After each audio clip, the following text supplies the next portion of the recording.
Добър ден на Симеоново и на всички гости на село Симеоново. Особено ми е приятно, че отново съм тук, отново с вас, на този хубав площад. Не си спомням преди колко време беше, но не беше отдавна. Пак бяхме заедно тук, пак се веселихме. Затова искам да благодаря за поканата отново на община Тунджа. Винаги ме било приятно и никога не съм крила, че когато пея в моя роден край, в Ямболския край и в град Ямбол, чувството е много особено за мен. За мен е комплимент. Винаги съм казвала, че съм в нашия край. Затова благодаря на община Тунджа за поканата.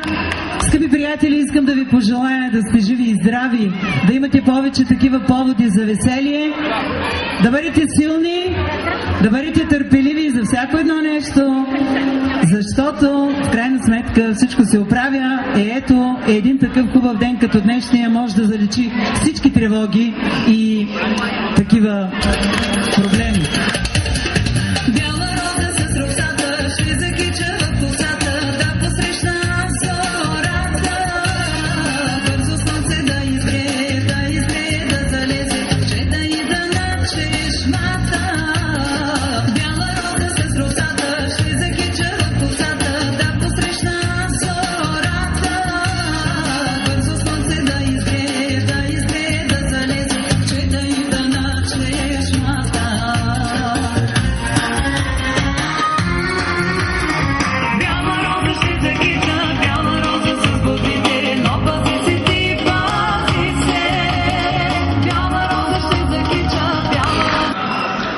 Да живееш, значи да се бориш.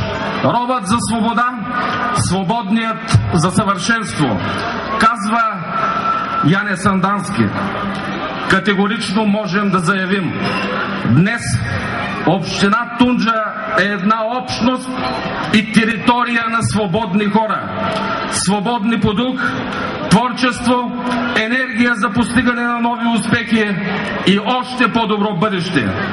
Нека си пожелаем тя да продължи да се утвърждава, да бъде устойчива във времето и да я съпътства благоденствие на много лета на тунджанската земя, на тунджанските хора, на община Тунджа.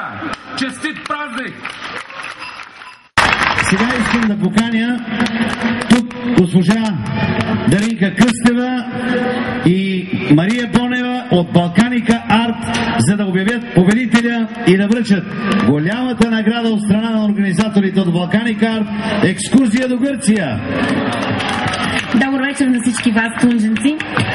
Тъй като това е последната ни вечер, аз съм много развълнувана и искам да ви кажа, че съм много щастлива, че бях част от традициите във вашата община, от хората, които се докоснаха до сърцето ми, и знам, че това за мен ще бъде най-незабравимото. Благодаря много на община Тунджа. Това е един невероятен партньор, с който може да се работи с песен, като в една работилница.